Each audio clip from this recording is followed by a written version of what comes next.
नमस्कार दोस्तों, स्वागत है आप सभी का विद्यासागर गुरुजी यूट्यूब चैनल पर। जैसा कि हम लोग केमिस्ट्री के लिए ऑब्जेक्टिव सीरीज कर रहे थे, उसमें हम लोगों ने 75 नंबर क्वेश्चन तक कर लिया है। इस वीडियो में हम लोग 76 से आगे चलेंगे। तो आपका पहला क्वेश्चन कह रहा है 76 का कि जल के साथ स्वच्छ विलयन नहीं बनाने वाला यौगिक कौन सा है। ठीक है, तो बेंजोइक एसिड जो है इसमें आपका स्वच्छ विलयन जल के साथ नहीं बना सकता जब इसको बोलेंगे तो। ठीक है, अब देखिए बेंजोइक एसिड का यूज कहाँ होता है, तो यहाँ देख लीजिए आपका खाद्य पदार्थों के संरक्षण में किया जाता है इसका यूज। ठीक है, जैसे कि जो आंवला के रस होते हैं या फिर तुलसी रस बाजार में हम लोग को जो मिलती है, वो सब क्या होता है कि उसको कंजर्व करने के लिए, उसको मतलब किसी तरह से हानि ना हो, स्वाद ना बदले या फिर उसका कोई भी जीवाणु कीटाणु न फैले, इसके लिए क्या है उसमें यूज किया जाता है बेंजोइक एसिड, अर्थात उसको संरक्षित रखता है।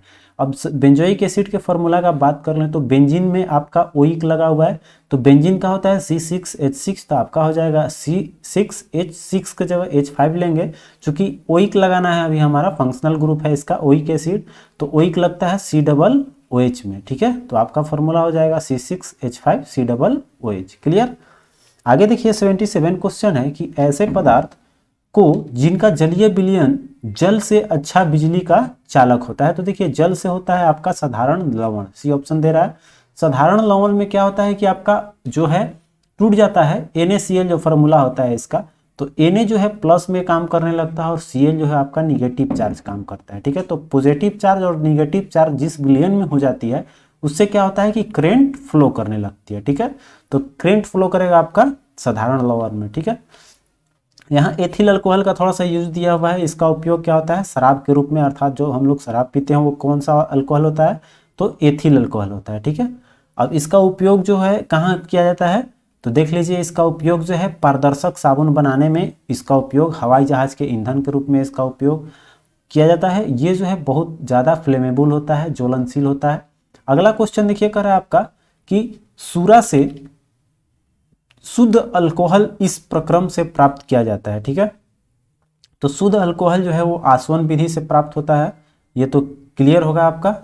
ये जो आपको टपक टपक के गिरती है वो क्या है आपका आसवन विधि है, तो आपका बी ऑप्शन करेक्ट हो जाएगा। 79 क्वेश्चन देखिए करा कि उच्च तापमान तथा दाब पर गर्म करने में से जो मोमीय ठोस में बदल जाने वाली गैस, अर्थात देखिए ये जो है ठोस से आपका गैस के रूप में जब किया जाता है, तो ठोस में बदल जाने वाली गैस इसमें कौन सी है, तो एथिलीन गैस है। नॉर्मली आपका एथिलीन गैस जो होता है, इसको जब हाई टेम्परेचर और प्रेशर पे इसको गर्म किया जाता है तो ये कैसा आ जाता है आकृति इसका मोमीय मोमीय ठोस बन जाता है, ये मोमीय ठोस के रूप में नजर आने लगता है। तो आइए इसका देख लेते हैं व्याख्या क्या है। ये कह रहा है कि किस तरह में आपका बदल जाता है, एथिलीन बदल जाता है, और जो क्लोरीन गैसीय अवस्था में पाया जाता है यह दम घोटू एवं विषैले गैस है। यह ब्लीचिंग पाउडर, क्लोरोफॉर्म, पेयजल को शुद्ध करने में, चीनी को सफेद करने इत्यादि में इसका यूज किया जाता है। ठीक है, चलिए अगला क्वेश्चन देख लीजिए। कह रहा है आपका कि सागर जल में सर्वाधिक मात्रा में पाए जाने वाला पदार्थ कौन सा है, तो ये देखिए जो समुद्र का जल होता है उसमें क्या पाया जाता है भाई आपका साधारण नमक। ठीक है, NaCl पाया जाता है। व्याख्या देख लीजिए आपका साधारण नमक पाया जाता है। और ये जो है कैल्शियम कार्बोनेट जो है ये कह रहा है प्रकृति में चूने के पत्थर, संगमरमर, खड़ियां आदि के रूप में पाया जाता है। तो चूने के पत्थर में या फिर संगमरमर जिसको हम लोग बोलते हैं वो क्या होता है एक्चुअली में कैल्शियम कार्बोनेट प्रचुर मात्रा में, इसका कैल्शियम कार्बोनेट का ही बोल सकते हैं रूप होता है। यह जल में अघुलनशील होता है, नहीं घुलता है। इसका उपयोग दंत मंजन, पाउडर पेस्ट बनाने तथा दीवारों पर सफेदी करने तथा सीमेंट उद्योग में इसका यूज की जाती है। ठीक है, चलिए आते हैं अगले क्वेश्चन की ओर। अब हम लोग अगला क्वेश्चन है आपका कि किसी तत्व की परमाणु संख्या निम्नलिखित संख्या के बराबर होती है। ठीक है, तो देखिए जो परमाणु की संख्या होती है वो आपका प्रोटॉनों की संख्या या फिर इलेक्ट्रॉनों की संख्या के बराबर होता है। ठीक है, तो यहाँ पर तो इलेक्ट्रॉन ऑप्शन में है नहीं, केवल आपको नजर आ रहा है प्रोटॉन, तो प्रोटॉन और इलेक्ट्रॉन दोनों की संख्या के बराबर आपका परमाणु संख्या होता है, इस चीज को ध्यान रखिएगा। तो यहाँ पर आपका नाभि का जो प्रोटॉन है वो ऑप्शन आपका केवल बी दे रहा है। ठीक है, अगर इलेक्ट्रॉन रहता और दोनों ऑप्शन होता तो हम लोग दोनों पक्का मारेंगे। ठीक है, क्योंकि ये जो होता है परमाणु संख्या नाभिक में जितने प्रोटॉन होते हैं और उसके अलावा जो इलेक्ट्रॉन होते हैं वो दोनों संख्या के बराबर होता है आपका परमाणु संख्या। और न्यूट्रॉन की संख्या क्या होती है, इन दोनों की आपका माइनस हो जाता है, अर्थात उसमें आपका परमाणु भार और परमाणु संख्या का जो होता है उसको माइनस करके न्यूट्रॉनों की संख्या निकाली जाती है। ये तो क्लियर होगा आप सभी का। तो चलिए आगे देख लीजिए, व्याख्या क्या कर रहा है कि किसी तत्व के नाभिक में जितना प्रोटॉन होता है उतना ही उस तत्व में बाह्यतम कक्षा में इलेक्ट्रॉन होता है। ठीक है, समझ गए। तो यहाँ पर दोनों बोले अभी हम कि बराबर ही होता है, दोनों बराबर होती है, इलेक्ट्रॉन और प्रोटॉन। ठीक है, तो ये और लेकिन न्यूट्रॉन की संख्या घटती बढ़ती रहती है, चूंकि ये आपका रेगुलर नहीं रहता है, न्यूट्रॉन आपका हर तत्व के अलग अलग हो जाएंगे। ठीक है, चलिए आगे देखिए, कर रहा है कि शर्करा विलयन के किण्वन से बनने वाली गैस कौन सी है। ठीक है, तो जब शर्करा विलयन जो होता है उसको किण्वन करके आपका बनाया जाता है क्या, अल्कोहल। ठीक है, किण्वन विधि से क्या बनता है, उसका अल्कोहल बनता है। तो उसमें गैस जो निकलेगा आपका निकलेगा carbon monoxide, sorry carbon dioxide हो जाएगा। यहाँ पर मोनोऑक्साइड और डाइऑक्साइड है, तो कार्बन डाइऑक्साइड सी ऑप्शन जो है आपका कार्बन डाइऑक्साइड वो आपका निकलेगा गैस। ठीक है, अब देखिए अगला क्वेश्चन है 83, कह रहा है कि ग्लूकोज की किण्वन का अंतिम उत्पादन क्या है। तो यहां पर आपका ऑप्शन देख लीजिए, ऑप्शन आपका हो जाएगा ए में दे रहा है आपका CO2 CH3, फिर आपका है ये आपका डी ऑप्शन दे रहा है। डायरेक्ट आंसर देखते हैं, समय बचेगा मेरा। तो यहाँ पर ग्लूकोज के किण्वन का अंतिम उत्पाद क्या होता है भाई, तो अभी बताया देखिए हमने कि अल्कोहल निकलता है, OH ग्रुप लगा हुआ है। अभी ऊपर क्वेश्चन में बताया था शर्करा मतलब ग्लूकोज का ही रूप है आपका। तो यहाँ पर अल्कोहल और क्या निकलेगा, कार्बन डाइऑक्साइड। ठीक है, अभी जैसे हम लोग ऊपर क्वेश्चन में क्या मारे थे, यहाँ देखिए हम लोगों ने मारा है कि शर्करा विलयन के किण्वन से बनती है वो आपका क्या होता है, CO2, और इसमें बताया था मैंने कि आपका अल्कोहल निकलती है। तो देखिए ये अल्कोहल का ही है, C2H5OH, ये है आपका इथेनोइक एसिड, ये जो है आपका इथेनॉल हो जाएगा, जिसको हम लोग बोलते हैं अल्कोहल ग्रुप का है। तो यहाँ पर ओइक नहीं होगा, ये हो जाएगा आपका इथेनॉल के रूप में इसको हम लोग यूज करेंगे। तो ये आपका CO2 गैस कहने का मतलब निकलती है। क्लियर हो गया होगा। चलिए यहाँ पर आगे देखिए, कर रहा है कि एसिटिक अम्ल के जलीय विलयन pH 2 है। ठीक है, इसमें निम्नलिखित में से उसका pH मान बढ़ जाएगा। ठीक है, तो यहाँ पर जब जलीय अमोनिया कह रहा है कि जब इसमें आपका pH मान 2 है, ठीक है, तो pH मान बढ़ जाएगा कब, जब इसमें जलीय अमोनियम को मिलाया जाएगा तब। क्लियर, आगे देखते हैं, कह रहा है व्यापारिक तौर पर अमोनिया के उत्पादन अति आवश्यक है क्योंकि वह निम्नलिखित में से काम आता है, अर्थात उसका यूज कहाँ होता है अमोनिया का, तो उर्वरक के रूप में देखेंगे तो हमारा यूज होता है अमोनिया सर्वाधिक रूप से, इसलिए इसका उत्पादन जरूरी है। ठीक है, चलिए अगला क्वेश्चन देख लीजिए, कह रहा है आपका कि उर्वरक में निम्नलिखित तत्व उपलब्ध नहीं है। ठीक है, तो देखिए यहाँ पर जो है नाइट्रोजन रहता है, हाइड्रोजन भी होती है और फास्फोरस भी होता है, लेकिन क्लोरीन जो है ये आपको नहीं मिलेगी। ठीक है, उर्वरक में क्लोरीन नहीं पाई जाती है। चलिए आगे देख लेते हैं, कह रहे हैं एक चीज यहाँ ध्यान दीजिएगा कि जानवरों की हड्डियों में 85% कैल्शियम फास्फोरेट पाया जाता है। ठीक है, नेक्स्ट क्वेश्चन देखिए 87 जो है, कह रहा है प्राकृतिक में नहीं पाया जाने वाला कच्चा माल है वो है आपका विनाइल क्लोराइड दे रहा है। ठीक है, विनाइल क्लोराइड ऐसे देखेंगे आपका प्राकृतिक में पाया जाता है, ऐसे जल भी पाया जाता है, पेट्रोलियम भी पाया जाता है, पेट्रोल बोल सकते हैं, आपका कार्बन डाइऑक्साइड भी पाया जाता है, लेकिन विनाइल क्लोराइड नहीं पाई जाएगी। ठीक है, तो यहाँ पर बाकी सब दिया हुआ है, आप व्याख्या देख लीजिएगा, बाकी कोई खास चीज़ नहीं है। चलिए यहाँ एक चीज़ जानने की चीज़ है कि आपका जो PVC होता है, ये पूरा नाम याद रखिएगा, PVC जो प्लास्टिक होता है पॉलीविनाइल क्लोराइड होता है, यही आपका, तो यही है आपका विनाइल क्लोराइड के बहुलीकरण से बनाया जाता है आपका पॉलीविनाइल क्लोराइड। ठीक है, चलिए आगे देखिए, वही करा है इसका जो विद्युत तार के कवर जो प्लास्टिक का चलाया जाता है वही बनता है आपका, ये प्लास्टिक कवर जो किया रहता है तार का, वही PVC या जूता के सोल वगैरह जो बनती है वो सब PVC मटेरियल होती है। ठीक है, अगला क्वेश्चन देखिए, करा है ऐसा प्राकृतिक पदार्थ जो केवल एक ही तत्व से बना हुआ है और उससे ऊर्जा प्राप्त की जा सकती है। ठीक है, तो एक ही चीज से बना हुआ मतलब उसमें कोई दूसरा रूप नहीं पाया जाता हो। ठीक है, तो पेट्रोलियम में आपका हाइड्रोकार्बन होता है, मतलब कार्बन और हाइड्रोजन दोनों पाया जाता है। ठीक है, जल में भी आपका बांधों में जल होता है H2O, दो फार्मूला है।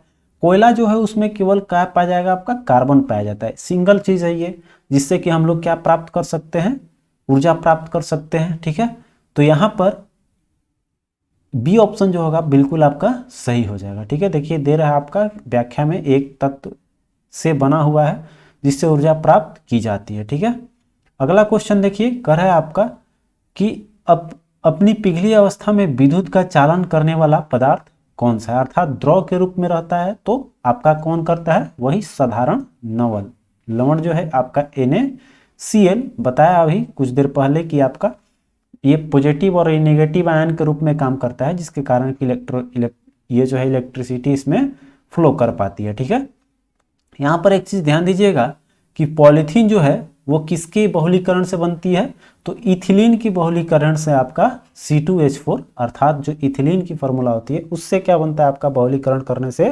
पॉलीथीन प्राप्त होती है। ठीक है, जिसका हम लोग थैला के रूप में यूज करते हैं या बरसाती जो बनता है वो सब यूज होती है। ठीक है, अगला क्वेश्चन देखिए, कर है कौन सा कथन गैसों पर लागू नहीं होती है। ठीक है, तो देखिए कर है कि इसमें पहला है कि इनके अणु पात्र के दीवार से टकराते तथा दाब उत्पन्न करते हैं। बिल्कुल ये आपका कथन सही है। जो अणु होते हैं मूव करते हैं और जाके जो जिस दिशा में हम रखते हैं, जिस पात्र बर्तन में रखते हैं उसकी दीवारों पे ये अणु जा जाके टकराती रहती है। ठीक है, इसके अणु आपस में टकराते हैं, बिल्कुल टकराएगी, इधर उधर मूव करता है तो ये भी सही है आपका। कर तापमान बढ़ने से इनकी अणु अधिक रैंडमली जो है गति घूमने लगता है। सही बात है, जैसे इसमें हीट देंगे हम लोग, हीट करेंगे तो क्या होगा, इसके गति, इसमें अणु में क्या होगा, इसका गति आ जाएगी। ठीक है, तो तेजी से घूमने लगेगा, यादृच्छिक आपका गति करने लगेगा। अगला देखिए, तो सी भी सही हो जाएगा, तो डी ऐसे ही आपका बच गया। अब कह रहा है कि इसके अणु एक नियमित विन्यास में अत्यंत निकट से बंद होते हैं। ठीक है, तो ये बॉन्ड नहीं बनाया होता है कोई की आए, चूंकि ये कोई आपका एलिमेंट तो है नहीं ये कि बॉन्ड रहेगा, आपका कोई कंपाउंड तो है नहीं कि इसमें आपको रहेगा। ठीक है, तो इस तरह से जो है आपका देखिए डी ऑप्शन दे रहा है आपका सही जवाब है। ठीक है, इसमें गलत कौन सा है, डी। ठीक है, आइए 91 क्वेश्चन देख लीजिए, कह रहा है कि लोहे के उत्पादन के लिए जिस कच्ची वस्तु का इस्तेमाल होता है, कह रहा है लोहे के उत्पादन में किसका उपयोग किया जाता है, कच्ची वस्तु के रूप में, तो इसमें जो है आपका कोक अर्थात कोयला का यूज किया जाता है, कच्ची वस्तु होती है। बाकी इसमें तो किसी से नहीं कर सकते हैं, चूंकि हीट करके इसको हम लोग लोहा के उत्पादन में आपका यूज करते हैं हम लोग, कौन, कोक, जिसका हम लोग बोलते हैं कोयला। ठीक है, आइए व्याख्या देख लीजिए, कह रहा है लोहे के उत्पादन के लिए कच्चा वस्तु के रूप में कोक यूज किया जाता है। देखिए कोयले के वायु की अनुपस्थिति में गर्म करने पर इसके वाष्पशील अवयव निकल जाते हैं तथा जो अवशेष बचता है उसको क्या कहते हैं, कोक कहा जाता है। ठीक है, तो जितने भी इसमें जल की मात्रा रहती है वो क्या होता है, निकल जाता है, और ये आपका 80 से 85% इसमें कार्बन पाई जाती है। ठीक है, तो एक कोयला का ही एक रूप होता है। आगे कर है रबर जो होता है, रबर प्राकृतिक रबर जो है वो आइसोप्रीन का बहुलक होता है। लैक्टस में 1% एसिटिक एसिड मिलाया जाता है जिसके फलस्वरूप रबर प्राप्त हो जाती है। ठीक है, चलिए ये हो गया आपका, ये आपका कृत्रिम हो गया, और ये हो गया आपका प्राकृतिक रबर आइसोप्रीन। और एसिटिक एसिड में आप क्या होता है, लैक्टस में आपका अगर एसिटिक एसिड मिलाया जाता है तो रबर प्राप्त हो जाता है। ठीक है, चलिए आगे देखिए 92 क्वेश्चन, करे आपका कि पेट्रोल से लगी आग को बुझाने के लिए प्रायः जल का इस्तेमाल नहीं किया जाता है। इसका मुख्य रीजन क्या है, ये देखिए जल और पेट्रोल जो होता है ये एक दूसरे में घुलता नहीं है, जिसके कारण कि रिएक्शन बदलेगा नहीं। पेट्रोल क्या होता है आपका ऊपर आ जाता है, कोई उसमें आपका घुलनशील नहीं होता है। तो हमारा देखेंगे इसमें अमिश्रणीय है, पेट्रोल जल की सतह पर बन जाता है, ये तो क्लियर है आपका, जिसके कारण कि पेट्रोल आपका पानी फेंकने पर भी नहीं बुझ पाता है। ठीक है, आपका डी जो है वो आपका सही हो जाएगा। देखिए डी आपका वही बात लिखा हुआ है। चलिए अगला क्वेश्चन देख लीजिए, कह रहा है कि बहुलकी प्राकृतिक का पदार्थ कौन सा है। ठीक है, तो इसमें ग्लूकोज जो है बहुलकी प्रकृति का पदार्थ जो है नहीं है आपका, वो कौन सा है, ग्लूकोज है। ठीक है, बाकी नाइलन जो है वो भी आपका बहुलीकरण से होता है, सेलुलोज भी आपका बहुलीकरण है, और मंड भी जो है वो भी आपका बहुलीकरण है। ठीक है, चलिए आगे देख लेते हैं। अब आपको 94 क्वेश्चन कर रहा है कि औद्योगिक रूप से विद्युत अपघटन द्वारा बनाए जाने वाले पदार्थों का समूह कौन सा है, अर्थात इंडस्ट्रियल रूप में किसका बनाया जाता है। तो यहाँ पर हमारा इथेनॉल, क्लोरीन और कास्टिक सोडा दे रहा है। फिर आपका यहाँ पर देखिए व्याख्या देखेंगे तो हमारा कास्टिक सोडा, क्लोरीन और एल्युमिनियम दे रहा है, ठीक है। क्योंकि विद्युत अपघटन द्वारा बात कर रहा है तो एथेनॉल जो है वो तो विद्युत अपघटन से नहीं प्राप्त होता है, यहाँ ध्यान देने की चीज़ है। नाइट्रोजन भी नहीं मिलेगा आपका, तो इस तरह से मेरा बी ऑप्शन आपको एग्जैक्ट मिल रहा है, ठीक है। चलिए 95 क्वेश्चन देख लीजिए। कह रहे कि रासायनिक परिवर्तन की प्रक्रिया है, ठीक है।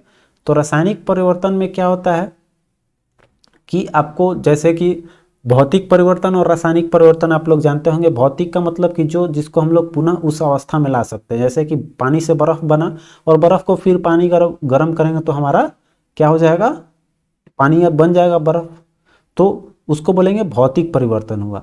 लेकिन रासायनिक परिवर्तन में जैसे मान लीजिए दूध से दही बन गया और दही को अब चाहेंगे कि बना ले हम लोग दूध, तो दही से दूध नहीं बन पाएगा, तो वो आपका रासायनिक परिवर्तन हो गया। तो वही देखिए, तो कह रहे साधारण लवण का जल में घुलना, ठीक है, ये भौतिक हो जाएगा। क्योंकि पानी को वाष्पित करके हम निकाल सकते हैं, लवण अलग हो जाएगी, ठीक है। फिर देखिए कह रहे हैं कि प्रभाजी आसवन से पेट्रोलियम का शोधन, ये भी रिवर्सेबल है, आपको फिर से मिल जाएगा। तो अगला देखिए कह रहा है मोटर कारों में पेट्रोल का दहन।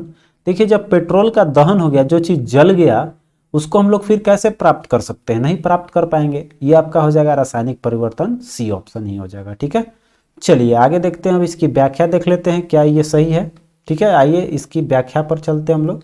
देखिए यही दे रहा है, रासायनिक परिवर्तन वह प्रक्रिया जिसमें मोटर कारों से पेट्रोल का दहन होता है, क्योंकि अब वो पुनः उसको हम लोग नया पदार्थ नहीं बना सकते हैं। देखिए रासायनिक परिवर्तन कौन कौन सा है आपका है, दूध से दही बनना, लोहे में जंग लगना, मोमबत्ती का जल जाना, ठीक है।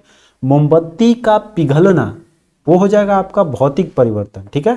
क्योंकि मोमबत्ती अगर पिघल गया तो फिर उसको हम लोग जमा कर मोमबत्ती कर लेंगे, ठीक है। लेकिन मोमबत्ती अगर जल गया तो फिर हम लोग उसको प्राप्त नहीं कर पाएंगे, ठीक है। उसी तरह से आपका ये रहा, मोटर कार में पेट्रोल जब जल गया तो नहीं प्राप्त कर सकते हैं, ठीक है। तो रासायनिक परिवर्तन हो गई। अब देखिए अगला क्वेश्चन देख लीजिए, कर है पर्यावरण का प्रदूषण करने वाली गैस कौन सी है। तो ऐसे आपका कार्बन डाइऑक्साइड और सल्फर डाइऑक्साइड ये सब मुख्य है, तो इसमें ऑप्शन सल्फर डाइऑक्साइड आपका करेक्ट हो जाएगा, ठीक है। अगला देख लीजिए, कर रहा है कि हीरा उसी एक तत्व से बना होता है जिससे बना है क्या चीज़। तो हीरा और ग्रेफाइट क्या है, दोनों समरूप होते हैं, ठीक है। ये दोनों क्या है, कार्बन के अपरूप हैं, अर्थात हीरा और ग्रेफाइट जो है क्या है, उसी चीज़ से बना हुआ है। चलिए देखिए यह दे रहा है आपका कार्बन के अपरूप हैं, एलोट्रॉप्स हैं दोनों कार्बन के। चलिए आगे देख लीजिए, इसमें क्या लिखा हुआ है थोड़ा सा। क्लोरोफॉर्म जो है वो आपका ये एनेस्थेटिक के रूप में यूज़ किया जाता है, निश्चेतक बेहोश करने के लिए क्लोरोफॉर्म का यूज़ किया जाता है। और फिर कह रहा है या चीरफाड़ जब होता है तो हम लोग को वही क्लोरोफॉर्म सुंघा कर ही बेहोश करके सर्जरी का काम किया जाता है, ठीक है। चलिए आगे देखते हैं, कह रहा है कि पौधों को, ठीक है, वृद्धि के लिए सबसे महत्वपूर्ण यौगिक निम्नलिखित में से कौन है, इसमें तो नाइट्रोजन होता है, ठीक है। क्लियर है। चलिए, और ये नाइट्रोजन कहाँ से मिलता है भाई, तो ये नाइट्रेट से मिलता है। आपको डायरेक्ट नाइट्रोजन पौधे भी या हम लोग भी नहीं ग्रहण कर सकते हैं, ठीक है। चलिए आगे देख लीजिए, 99 क्वेश्चन है आपका कि कास्टिक सोडा के विलयन को अलसी के तेल के साथ गर्म करने से बने यौगिक को निम्नलिखित में किस तरह के काम में लाया जाता है। तो कास्टिक सोडा में जब आपका अलसी मिलेगा तो ये बनेगा साबुन, सी ऑप्शन हो जाएगा आपका। चलिए 100 क्वेश्चन देखते हैं आपका। 100 क्वेश्चन है कि सल्फ्यूरिक अम्ल के औद्योगिक उत्पादन में काम आने वाले दो गैस कौन कौन से हैं। तो सल्फ्यूरिक एसिड जो है उसमें आपका तो पहले हो जाएगा आपका, सल्फ्यूरिक एसिड में आपका सल्फर रहेगा ही रहेगा, चूँकि सल्फर प्रेजेंट होना चाहिए। और उसके साथ साथ मेरा क्या रहेगा, हाइड्रोजन प्रमुख होता है, ठीक है। कोई भी अम्ल होता है उसमें आयन के रूप में क्या रहेगा, हाइड्रोजन रहेगा। तो सल्फर डाइऑक्साइड और हाइड्रोजन मेरा ऑप्शन बी मिल रहा है, ठीक है। चलिए व्याख्या देख लीजिए। देखिए ये आपका यही है कि वही दे रहा है सल्फर डाइऑक्साइड और हाइड्रोजन। आगे देख लीजिए व्याख्या में H2SO4 जो आपका सल्फ्यूरिक एसिड है वो कह रहा है कि रसायनों का सम्राट इसको कहा जाता है, किंग ऑफ केमिकल है। और H2SO4 का उपयोग कहाँ किया जाता है, तो स्टोरेज सेल बैटरी में और पेट्रोलियम के शुद्धिकरण में, और यह एक जो है प्रबल निर्जलीकारक होता है। ठीक है, चलिए यहाँ पर आपका 100 क्वेश्चन यहीं तक रखते हैं, 25 क्वेश्चन अभी ले रहे हैं। एक चीज़ बता रहे हैं आपको, अगर वीडियो को लास्ट तक देख रहे हैं तो एक बहुत ही आपके लिए शुभ सूचना है। अगर आप बिहार दरोगा के फॉर्म अप्लाई किए हैं तो आप विश्वास रखिए कि मात्र 30 दिन के अंदर अंदर आपका पूरा सिलेबस कंप्लीट कराऊंगा इसी चैनल पर, और वो आपके लिए बहुत ही बेनिफिशियल होगा। आपके लिए मैं लगा रहा हूँ, अपना नेट कनेक्ट कर दूंगा, ऑनलाइन क्लास चलेगी, कोई उसका टाइम लिमिट नहीं रहेगा, बस नोटिफिकेशन आप लोग ऑन रखेंगे और हम लोग उसको पढ़ते रहेंगे, बढ़ते रहेंगे, और इस बार हम लोग को उसमें रिजल्ट लेनी है। ठीक है, तो बाकी जो तैयारी आप कर रहे हैं, खुद से जो पढ़ रहे हैं उस पर फोकस रखें। बाकी जो मटेरियल कंटेंट है वो आपको मिलेगी, बहुत जल्द मिलेगी, और उस पर हम काम कर रहे हैं। तो चलिए मिलेंगे फिर उससे, जब आपका होगा अनाउंसमेंट किया जाएगा उस चीज़ का कब से आ रहा है। तो मिलते हैं फिर अगले वीडियो में, तब तक के लिए आप अपना ख्याल रखें। जय हिंद।